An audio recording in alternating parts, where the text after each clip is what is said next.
all set. No. Okay, well, good morning, everyone. It's Thursday morning, March 16th. So we're halfway through March, on the better side of spring coming. And I'll call the Ag Committee meeting to order. And this morning, we have Laura Ginsberg with us. So we'll get started. I guess we're still missing Richie. He was there, but I'm sure he'll be back in a minute or two. So good morning, Laura, and how'd your meeting go yesterday that you jumped off to attend? Good morning, Senator Shar. It went well. It was a webinar for our processor expansion grants. We had about 70 people on the call from across the Northeast part of the United States looking at applying for some of our grant funds. So we answered a lot of questions and we have a lot of interest in that program. Yeah, so you had a lot of people attending then. We did, and then we posted it on our website. So anybody who's interested in that grant program can watch it and get the benefits as well. Yeah. How far down the chain does that go, Laura? What do you mean by that? Well, small processors can get it, or big ones like Cabot Agri-Mart. Right, so we've divided it into 3 tiers, and the tiers are based on an average production days volume. So the first tier is 1,000 pounds or gallons, depending on the particular input volume, because it's different for everybody, depending on what you're making. So below 1,000 pounds is the smallest round or tier. Then we have between 1,000 and 100,000, and then above 100,000 pounds a day. So the really large plants would qualify in the above 100,000 pounds, and then there's essentially no minimum in the smallest tier. So the really small processors will qualify, and we're keeping them separate so that they're competing against like-sized processors. Yeah, and how large a grant can they receive? The largest grants we're doing are $1 million. So, like, I know Cabot Agri-Mart was talking about putting in an automated cut and wrap line. Mm-hmm. So is that something they would qualify for? They sure could. And because they have multiple facilities, we're allowing processors that own multiple unique facilities to submit multiple applications. So essentially one for each facility. So they may put in multiple, but any type of dairy processing equipment is eligible for this funding. Yeah. Again, because it's USDA funds, we can't pay for construction, but we can pay for the equipment that goes into a new facility or into an existing facility. Yeah, well, that should make quite a difference for some of these companies that want to automate and try to get more product through at a cheaper rate, and the lack of labor. So that should really help make a difference. Mm-hmm. But some of the systems for those larger facilities are upwards of $100 million. So we know that $1 million isn't going to answer everybody's investment needs, but it's certainly going to be helpful for many projects. Yeah. Well, we'll get started on today's thing. Yesterday, after you left, we had a good discussion with EB and others, and it seemed like if we were going to do the help for our organic guys, that the best way to deal with that is through a 100 per hundredweight process that you folks have already dealt with, I guess, when you did other grants. And Right. so, you know, we're still waiting to get numbers on the hundredweights. So I do have numbers for you. Oh, you do? Right. So I can close the loop on some of those questions. And I did listen in through the end of the agency's testimony yesterday. So just wanted to provide you with some additional information that we've got. Yeah.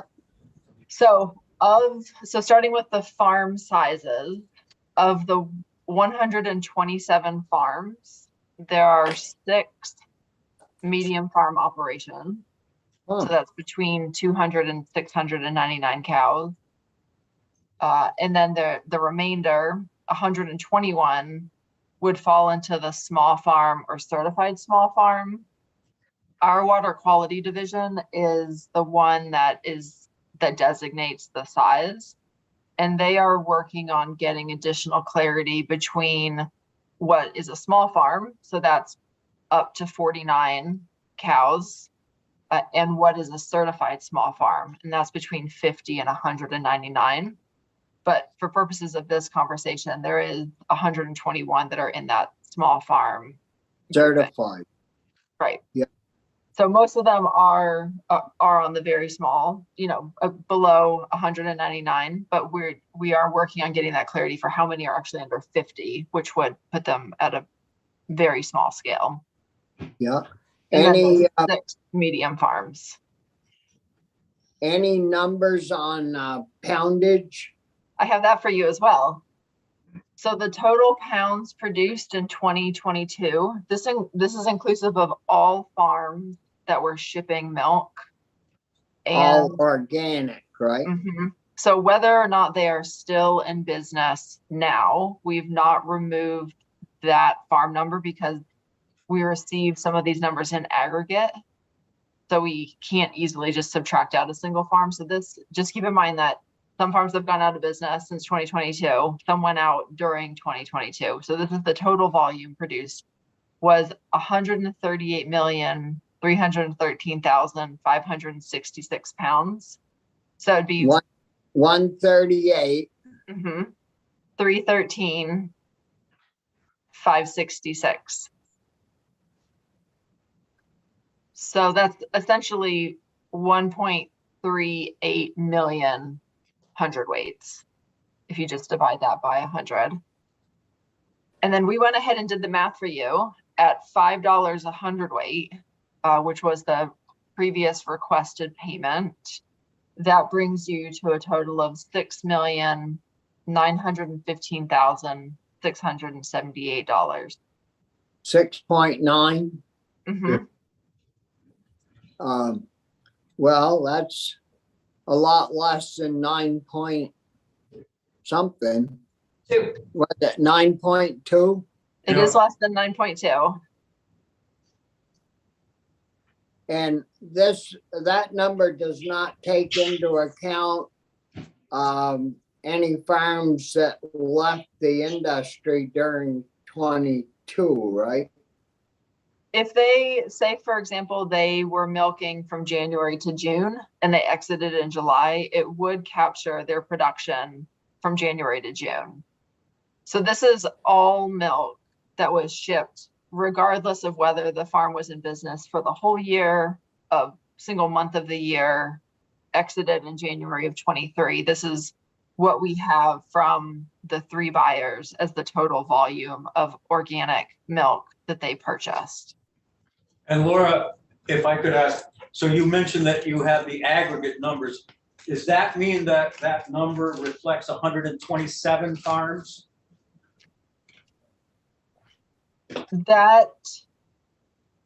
There's 127 total dairy farms, organic dairy farms. Of those 127, going back to what I spoke about yesterday, 6 are farmstead processors and don't ship milk. So their milk wouldn't be counted in this number.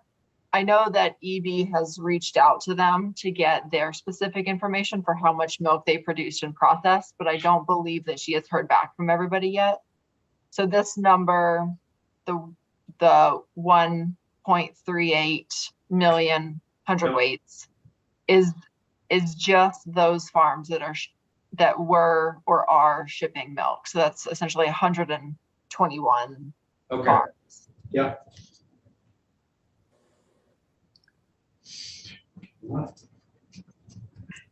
So that, those are pretty solid numbers, and that will be good for us to have to work with. Did you guys at the agency talk at all about the cost of production compared small farms with medium-sized farms to see if there should be any difference in the amount that we helped with? I think cost of production is something that you would probably benefit best from having Jen Miller from NOFA come in, because she's the one who runs that study. She works with, I think, 4 farms on an annual basis to do cost of production. And she separates them into farm size production types. So we do have some 100% grass-fed organic farms versus organic farms that feed grain. So she divides those out because they're different management styles, and then she puts them into categories for low, medium, and high cost, and you can really see the detail there. But I'm certainly, I have looked at her data and I've watched her present on it, but I'm certainly not an expert and can't provide the detail that she can. And I think it would be really helpful to understand the nuance of what she captures in all of those numbers. Yeah, Really, I think that's a good idea. So maybe Linda, we could get Jen scheduled in next week to give us cost of production numbers. okay. Any other questions, Irene? Thank you, Mr. Chair. Laura, the 6.9 million is really different than the 9.2 million. Can you help me understand what that $3 million difference might be? My understanding is that that number was arrived at from NOFA's calculations of the average difference. So the $5 per hundredweight payment was the average difference. They don't have numbers for, they don't have the actual pounds that were shipped like we do now.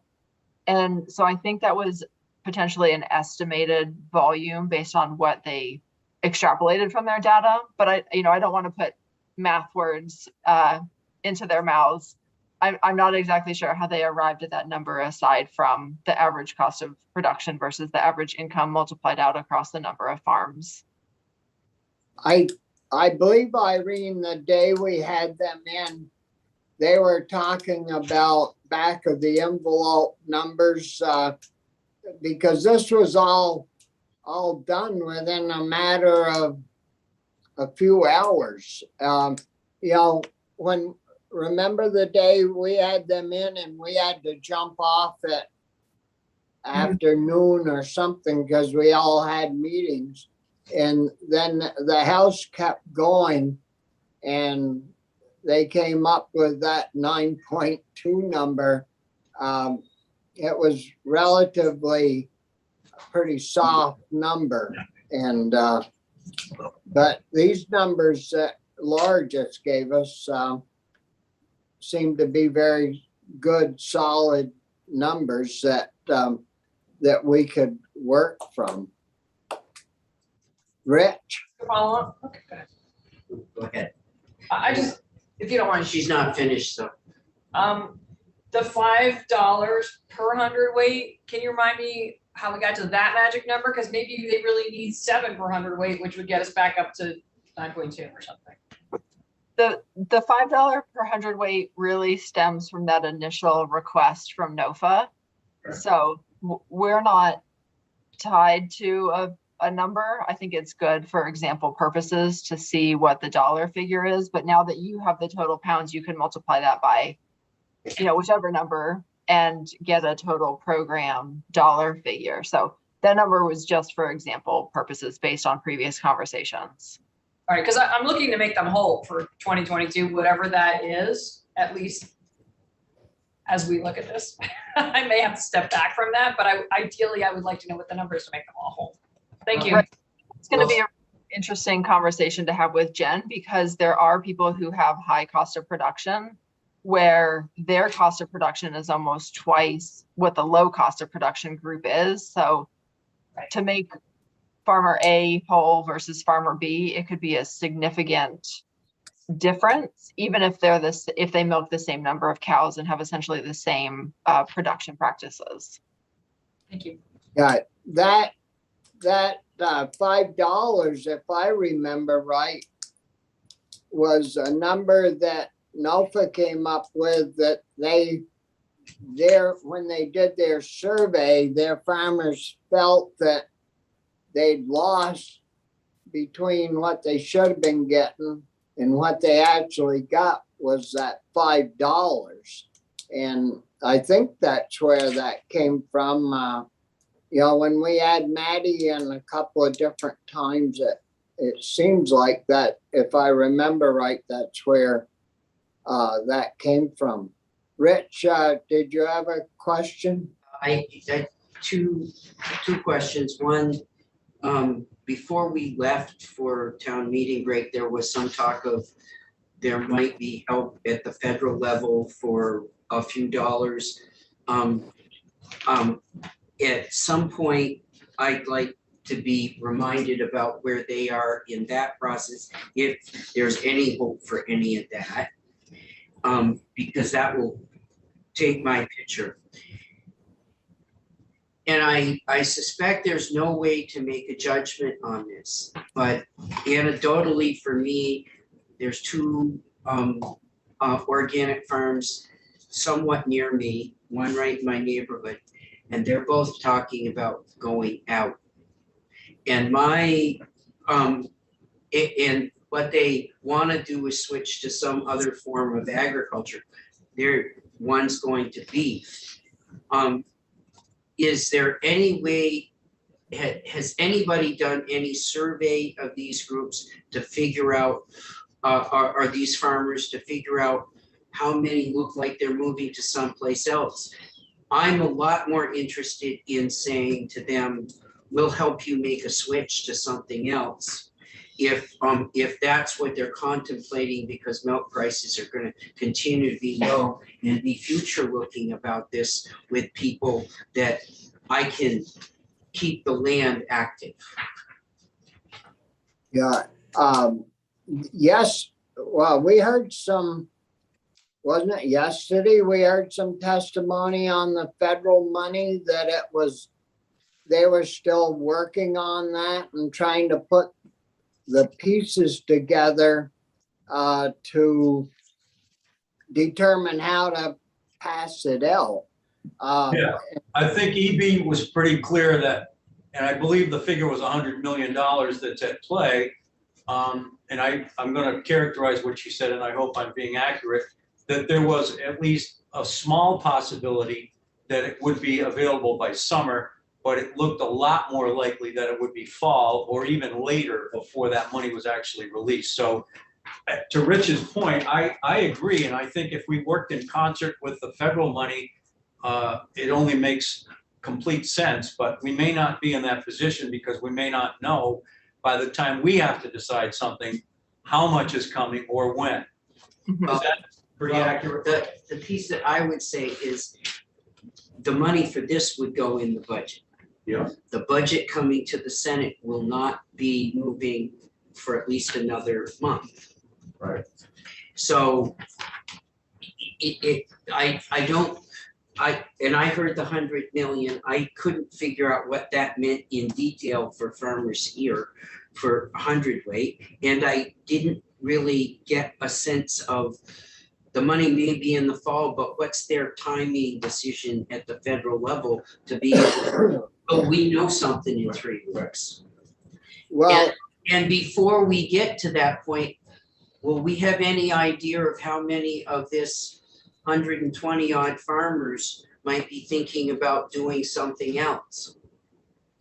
well, yeah, we do know that the House passed out a bill earlier this week to help farmers transition from one project to a different project, whether it's dairy to veggies or dairy to beef, or vice versa. And I haven't looked at what they passed out, but I think Irene had some conversation in regards to that.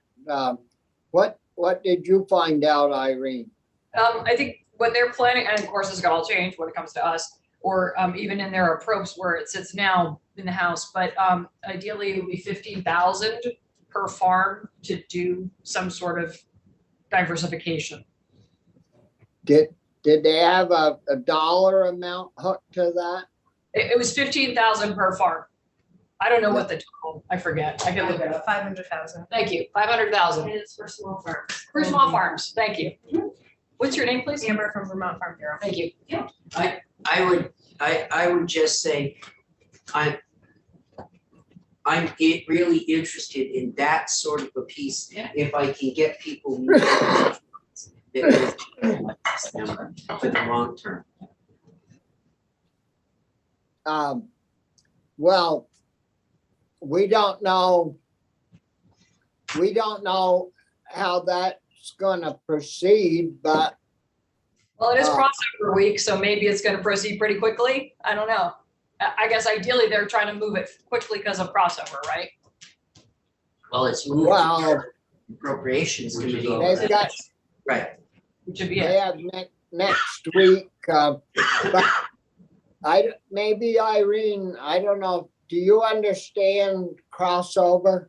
No, enlighten me.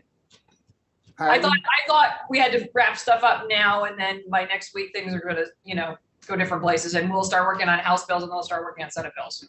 Am I off a week? Well, the only thing crossover really guarantees you is that the other chamber will take your bill up. That's the sole purpose of crossover. And, for years, we've always, I don't know, I haven't chatted with Dave this week, but usually we meet Wednesday mornings and we sort of have, the House always in the past and along with us has always sort of agreed, hey, if we get a bill over at the end of March and you'll still take it up, right? And it's always been yes. And so I don't really get too concerned about crossover like some committees do. But anyways, did you say 15,000 per farm or up to? Yes. And Amber is here and she clarified that it's up to 500,000 total. The approach is 500,000 and cap at 15,000 per farm. And there's 121 small or certified small, because it's only for small. Only for small farms. Okay. So Rich, that kind of must help your situation or your thoughts. well, it does help my thoughts, I would say if we could learn about what they proposed, I would rather build on that than being backward thinking. I want to help people get to a place where they're stabilized to move forward. And I'm glad the House is at least talking about that issue. But I think in our thinking, if we're going to have a package, The money's gonna be in the budget. That gives us time to think about the issues around this, because we could always put language with the money in the budget. And that gives us, but I hope that what we think about is not only looking back to cover, but we look forward to get people that are moving into a better place. Yeah, well, and we'll get the last bite at that apple, so, you know, if the bill comes over, it'll come to us and, you know, we can work on that, to make it better or stronger or whatever. I would say, Bobby, for me, I would rather put 50,000 into getting somebody stable going forward and less into looking backwards than, 15,000 is not a lot of money to move forward. No, but if Laura, your numbers were through when? Your production numbers? It's for calendar year 2022. So, you know, we gotta have a date certain that we're gonna pay on, right? Yeah. So if we go by the date certain that we have numbers for, if some of those guys have left, I would presume they would still get their refund or their subsidy money through December 31 of 2022, right? Right, if you structured the program in that all 2022 milk was covered, then we can verify with the buyer the volume per farm, or the farm can get those numbers, and then we just pay based on whatever that is. So if they had 6 months of production or 8 months or 12 months, it's just a 100-weight number that we get, and then we multiply by the dollar amount per 100-weight that is appropriated. And it's a simple math figure. So I think that's one of the questions that the agency, it would be seeking clarity on is, would all 2022 milk be eligible? Does the farm have to be in business as of a certain date in 2022 before exiting in order to be eligible, knowing that not some of the earlier exits were not necessarily related to the inflationary pressures of cost of feed. So there may be some additional nuance there as to what volume would qualify based on date of being in business. Well, I would think that they would have to have been shipping milk through December 31 of 2022. Yeah, I doubt, I mean, I don't know what you folks on the committee think, but I don't know if the rest of the Senate would want us spending money on a so-called dead horse. You know, have you guys got any thoughts on that?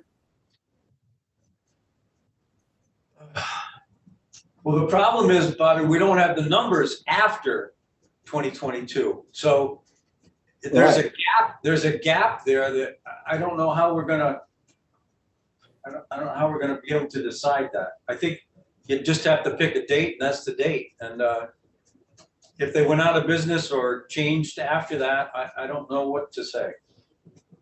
Well, I mean, we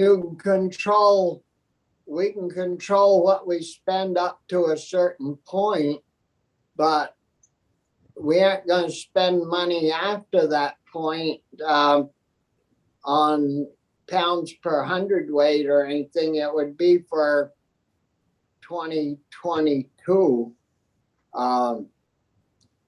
I don't know even if Laura or the agency could get numbers for 2023, January, February, and March. I mean, we're only a couple of weeks into March, so I think we'd have to have a solid cutoff date, which would be if you were sending milk on December 31 of 2022, they've got those records and you would be included as one of the 121 or whatever the number is.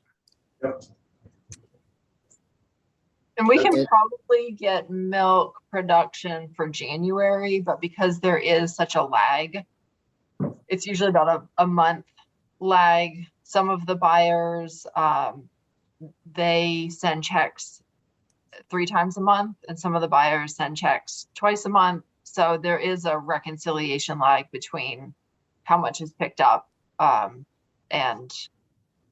from whom. So I think I feel pretty confident we could get the first month of the year, but not yet February. Yeah, well, wouldn't you think that by using December's numbers are pretty solid? I think for production volume, the 2022 numbers are complete. That is what was produced and shipped to a processor in that calendar year. I think the question, and we've talked about this as well at the agency, is it that you had to be in production for the full calendar year to qualify? What about those people who decided to stop farming between Thanksgiving and Christmas? They were in business for 11 months of the year, if they went out in September. So just thinking about from that perspective, that some people did make the decision to exit earlier because of family circumstances, or maybe they just weren't willing to continue to lose money on what they were doing when they maybe had an opportunity to sell their cows for more. So I think there is a little bit of detail there for when people exited, but I would say the third quarter of last year was when we saw an uptick in the rate of farm exits. And then certainly again in January of this year, there were more organic farms leaving than conventional. Yeah, I mean, we would be forever going through and trying to pick out, well, is it this month we use or is it that month we use? But we do know that we do have the numbers through December of 22 that are solid, and the agency at least feels comfortable with.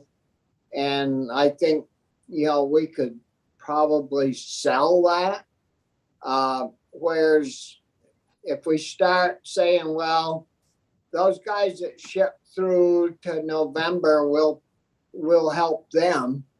Well, then the guys in October goes, well, why didn't you help us? And so, I mean, we should have a definite start date and stop date, which would be the calendar year of 22.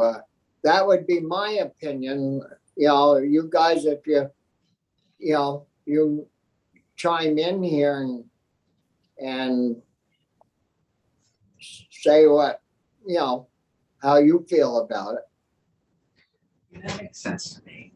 Yeah, no, I think you're right. I think, as you point out, no matter what date you pick, you're gonna leave somebody out Yeah, or bring Yeah. other people in. It Yeah. just, and there's no way to not do that. So as long as we're using a calendar year, I think that makes sense.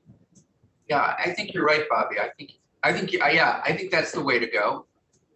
Yeah. Well, and then, from Richie's point of view, his concerns about the people that want to swap out and go to a different process on their farm, keeping their land open and stuff. We'll deal with that issue if the bill comes over from the House, or we can pick their bill up and deal with it on our side, even if it doesn't come over from the House. So there, Irene? I would be very curious to see, if it isn't too difficult for the agency to provide it, a breakdown of what the difference in cost would be to make everybody whole whenever they went out of business or however long they stayed in business versus using that December 31st as a cutoff date for, unless you survive till the bitter end, you don't get a penny from us. Because I think there were a lot of people in good faith who tried, and just ran out of runway. And I would love to know what it would cost to make them whole, because they're still in debt. They're still suffering as far as we know, right? So I would really like to just see the difference in cost, if that's something that could be provided. I don't know, is that? Well, we'll have Jen Miller in to get her perspective on the cost of production. But, you know, it's like, it's a little bit like if you and I go out and buy a new car and you pay 50% down and I pay the minimum amount down, your indebtedness on the same car is going to be much more, or my indebtedness is going to be much more than yours. So your cost per mile, my cost is going to be much more because I'm paying interest and on that debt. And that's same with farms. If, you know, if they transition down from one family member to another and dad can get by without, you know, a lot of money from the farm, then that farmer does okay. But if you know, cold turkey, you go buy a place without much money, your cost of production is going to be much higher. But anyway, we'll figure that out, or try to make some rationale out of how to come up with a number. I don't know if Jen can help us when we have her in with that or not. I think the important thing to keep in mind is that because the 2022 production volume is inclusive of all milk that was shipped, that will include some farms that are no longer in business. So that number is accounting for farms that exited. Maybe they only milked for 2 weeks in the first part of January of 2022. Their milk is counted in that figure. So when you're using the 1.38 million hundredweights, there's no distinction between milk from January or milk from December. We can get you information about farm exit by month, if that would be helpful to see across 2022, because that is data that the agency collects and publishes on a monthly basis. Not all of that is it. We may not be able to tease out the organic numbers specifically for all months of 22, but we will attempt to get you as much detail there about farm exits during the year. Yeah, I think those numbers would be somewhat helpful when the bill gets to appropriations, because they're going to want to have some type of a pretty solid number, I would think. And so if we have the number, because if we're going to use December 31st numbers and you back out some other numbers from earlier on, that would make the cost a little less, right? Yeah. I'm not sure, because the production volume that we have is rated, it counts everybody for their 2022 volume. So if we see, say that 5 farms exited in July, their January to July production is counted in the volume that I've shared with you. So it's not going to change the total volume, and there's no way for us to account for So farm A exits in July, they produced a certain amount of milk from January to July that's not accounted for after that point, because that would be captured in that total aggregate number because they just weren't shipping milk anymore.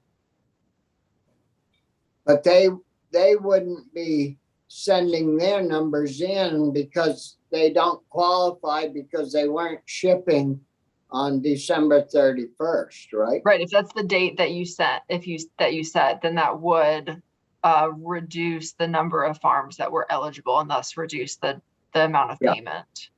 Yeah. Any other questions, Irene? Sorry.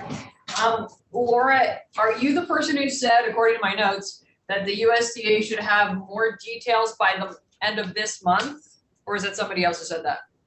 We have heard that there may be more details available on the Organic Dairy Market Assistance Program ODMAP by the end of March. Okay.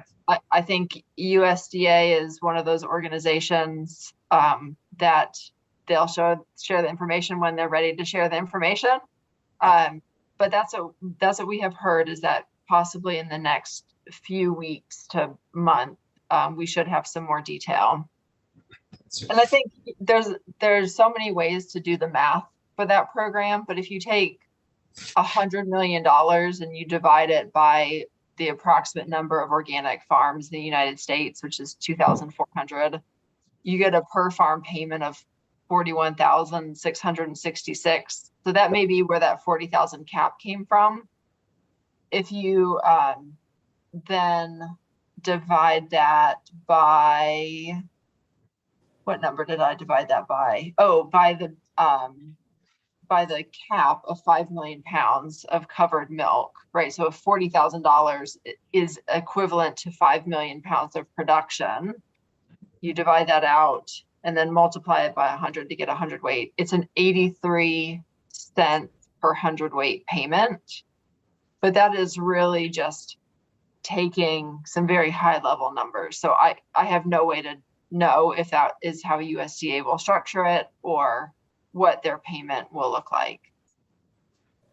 Yeah, but if you get down to 83 cents a 100 weight, our small guys aren't going to fare very well with that, with what their cost of feed versus their pay price was.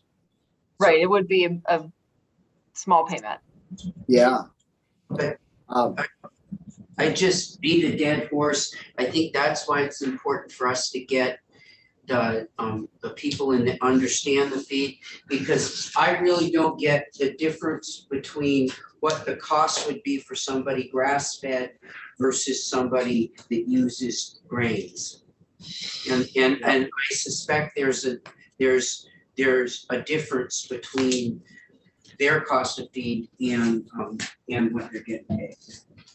Well, yeah, I was thinking when we have Jen Miller in, maybe we could have John Roberts from USDA and if at the same time. So, you know, maybe he knows, maybe he'll know more by then than he does now. So we could get John to come in and same time as we have Jan Miller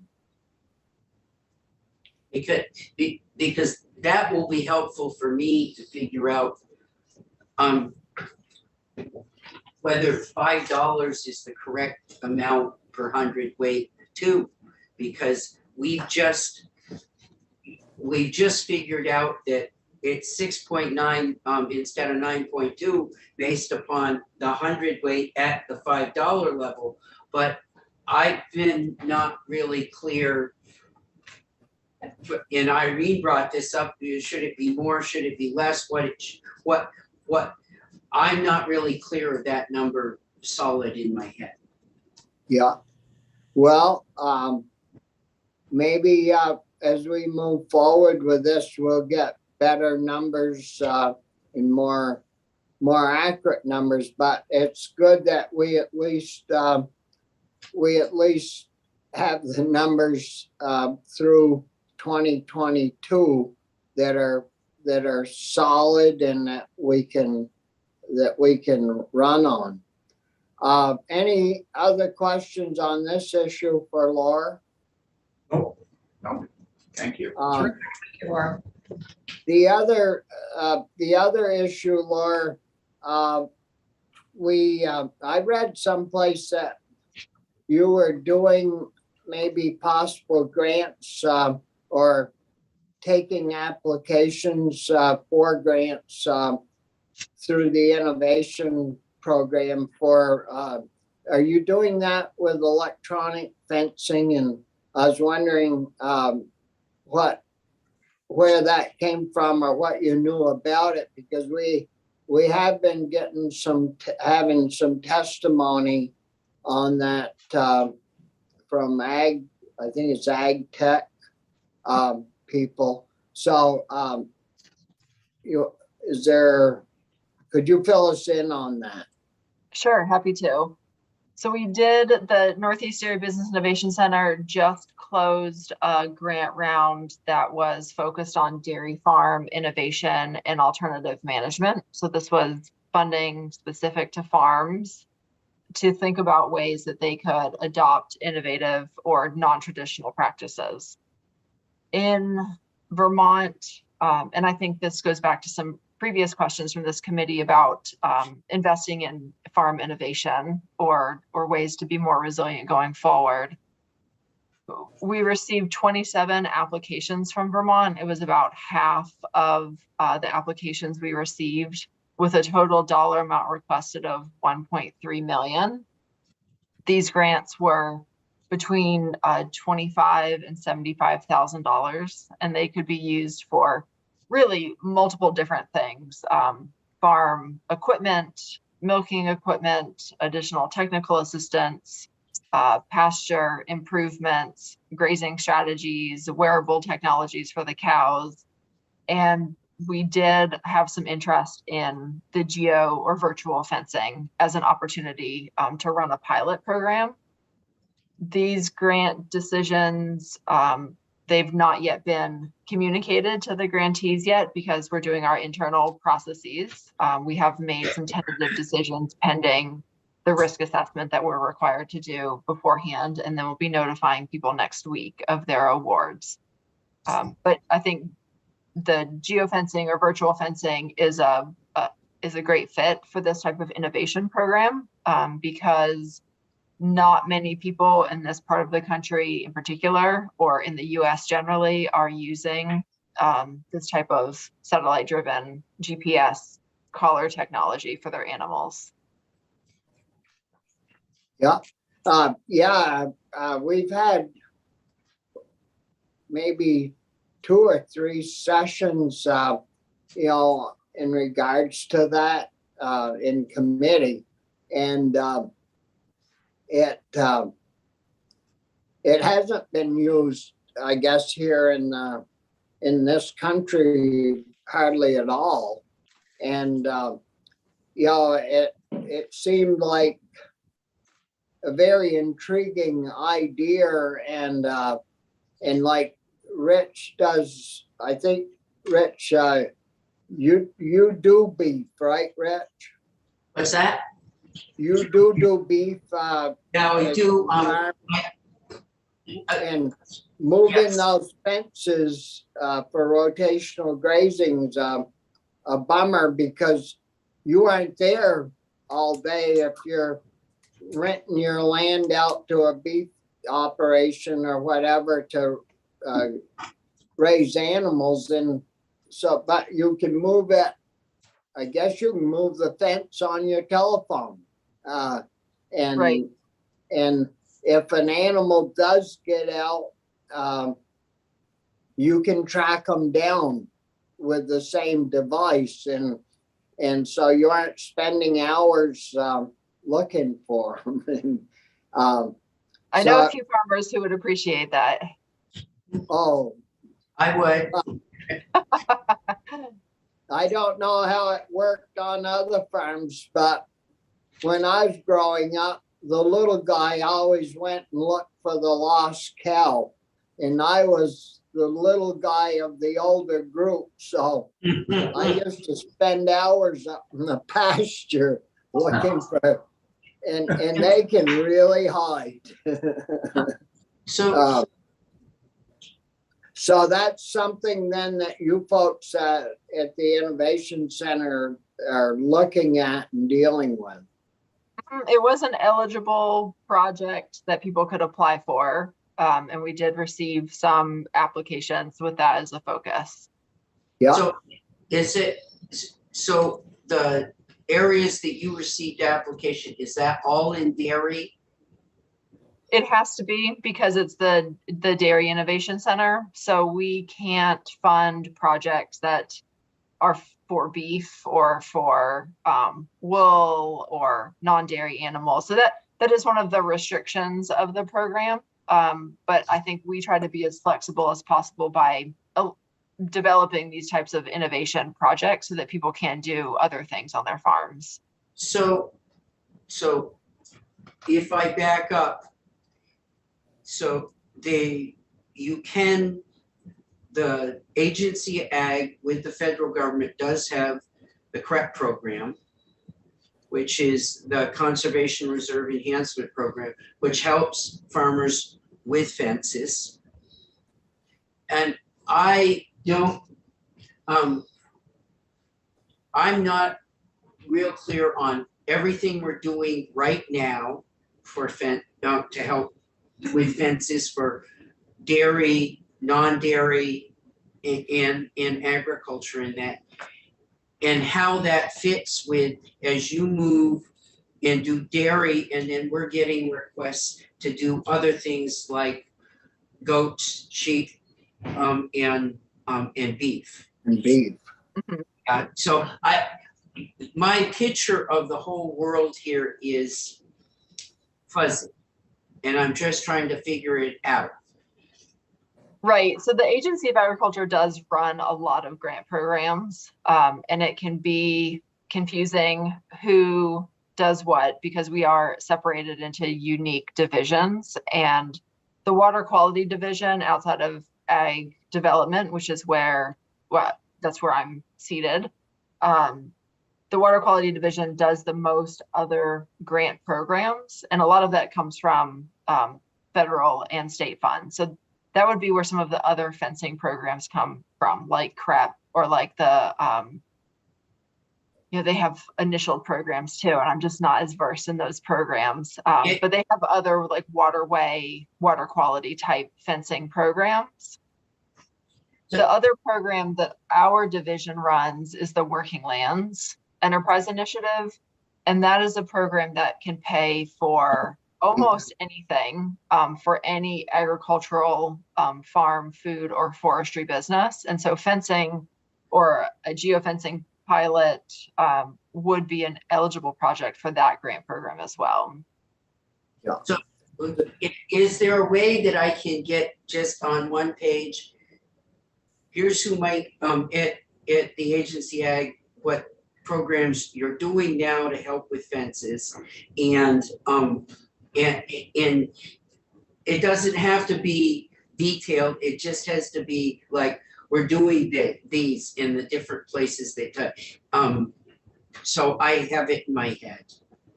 Sure, we can send you information. We'll send the committee information about all of our different grant programs. That'd be great. Yeah, and I could see where, we don't want dairy cattle walking in the brooks and things. So your electronic fencing could work around the perimeter of a field, say in the fall, when you're grazing your dairy cattle in your field. And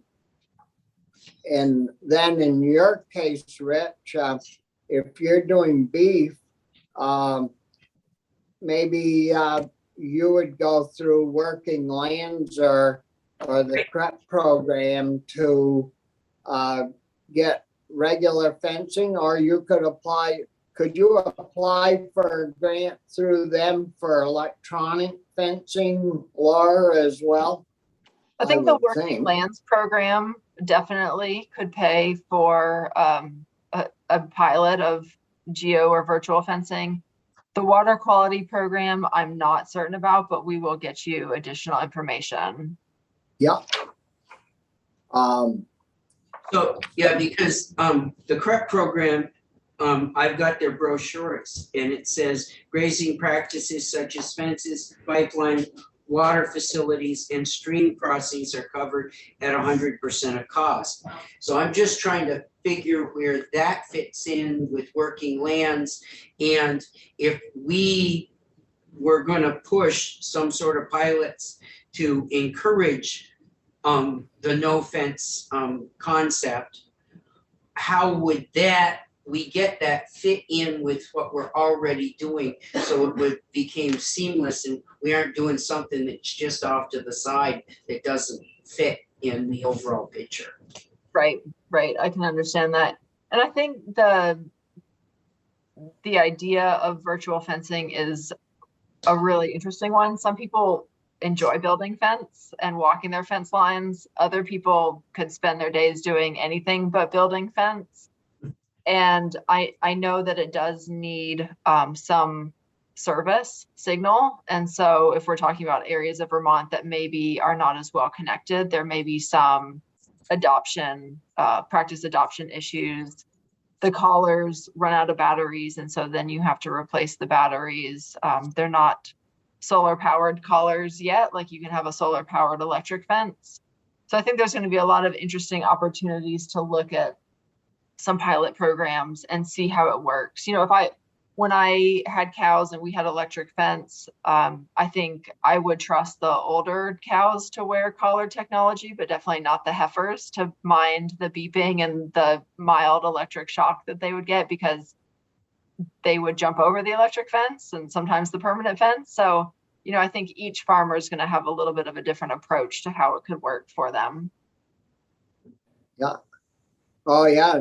And that's why you should build your fence in the spring before the heat gets there, because it does take a little energy putting those posts in. And yeah, but then you have the black flies yeah. I just add in that the thing I hate the most is on my electric fence, going around and having to cut the weeds out in the middle of the hot summer in August, and it's all grown up and starts to ground out the fence. That's my least favorite. Mm-hmm. There are some really interesting studies with the virtual fencing that are coming out of the western part of the US, where they're putting it on animals and having them graze fire breaks. And just the data that's coming out about which groups of animals are most responsive, if it's cows, heifers, cow-calf pairs, and just being able to really manipulate that data that's coming out. And I think at the same time, Organic Valley is doing a really interesting satellite-driven data grazing program where they're using satellite imagery and refraction of plant chlorophyll essentially to show grazing in real time, so that farmers can plan how to rotate their animals based on satellite imagery of their farm. So there's a lot happening right now with satellite technology, with improving grazing technologies to be really efficient and effective, and maybe get animals to places where they haven't been before, or fence them out of places where they shouldn't go that they shouldn't be. And I think there's a lot of excitement around it as well. Yeah. Or did you say the folks that made applications are, Bobby's phone, are gonna know by next week? In the next week or two, we notify everybody at once, and we received about 65 applications. So we've got to get all of the awardees' emails together, and everybody who isn't receiving an award gets feedback. So we just try to get organized on our end and then send all the emails out at once. Okay. So It'll be soon. I just beat my dead horse here. I want to make sure that whatever pilots we do fit in together and complement each other, and that it moves into a place where it's usable by the programs that we're already doing. Mhm.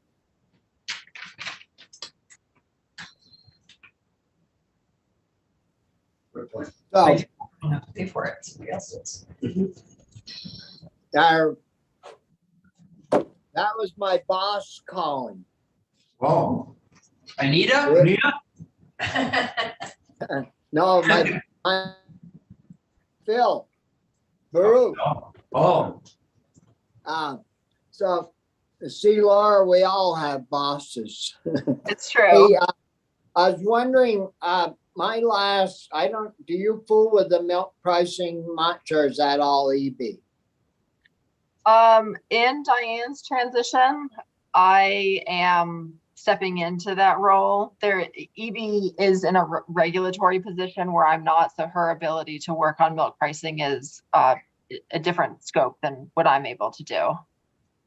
Yeah, well, the last federal report that I got, that I would think you must have gotten then from USDA, Federal Milk Market Order, it showed both the St. Albans and Middlebury price being quite a lot lower, down around the $20 mark. Is that what you're hearing or seeing? For their Agrimark just sent out their convention. price forecast, and Pardon? many people in the region value that as the most accurate price forecast that comes out anywhere, even better than USDA's. And they are projecting a price point down around $20 a hundredweight for the first part of this year, and then going back up some towards the end. They've done projections into early part of 2024, but it looks like we are going to be around that $20 to $23 a hundredweight price point. Yeah, so it is headed down then. Yes. Mhm. Yeah. Yeah, and do you get any reports from the conventional people on how they're doing or not doing so good, or? I think it's really variable. Same as the organic producers, every farm is a different operation, has a different circumstance. Maybe they have a mortgage or they don't have a mortgage. They're trying to bring a second or third or fourth generation on, or they're not, they're first generation farmers. So I think it can be hard to tell. Last year for conventional was a pretty good year because the milk prices generally were higher than the cost of production. And so it was not a bad year, coming off of years when the prices were low, but was quite a bit of federal and state assistance to help those price supports. I think this year, the projections are that there will be dairy margin coverage payments for the first 9 to 10 months. There was a payment triggered already this year. What that is showing is that the cost of feed is remaining high for conventional as well. But the difference between their pay price and the feed price may not be as excessive as organic because they have access to many more feed markets. I think there's a lot of trade issues, as you all know and have heard. But I think for conventional, many people have signed up for DMC, and so they will get that support this year, which is great. And I think people they want to farm, right? So what I hear is like, people want to farm. They're not making enough money to invest in their farm, which means they have deferred maintenance. They can't do the projects that they want to do.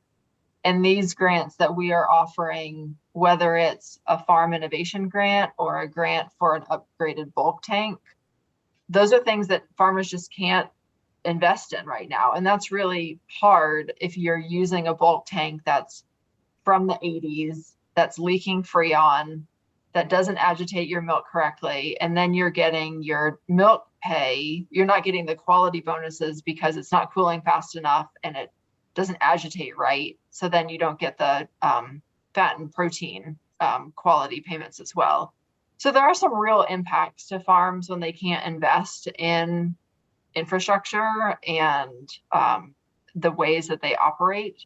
And that I think is something that we are seeing consistently through the Innovation Center and even through the Working Lands program, the grants that are coming in.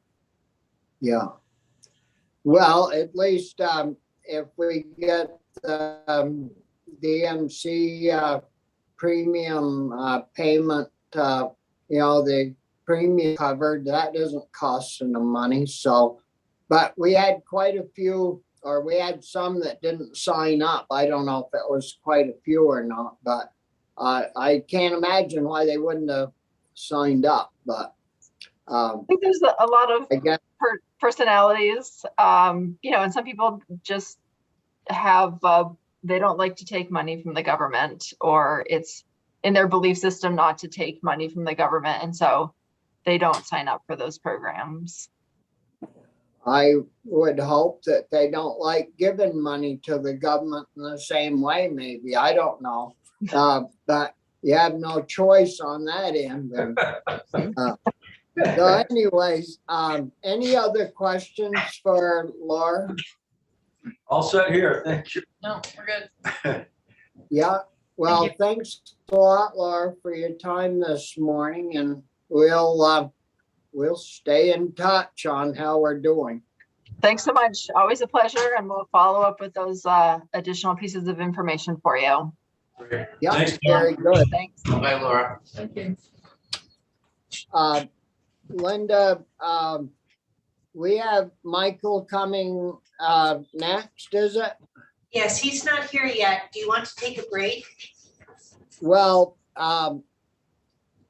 yeah, Phil's gonna call me back and maybe at 10 or 12 after, something like that, Senator Bruce. So I've got to take that call. And so why don't we take a 15, 20-minute break, and is Michael going to be with us, or is he going to Zoom in? I'm not sure. I'm not sure which he's Oh. like. Okay, so why don't we take a break at this point, and we'll get started as soon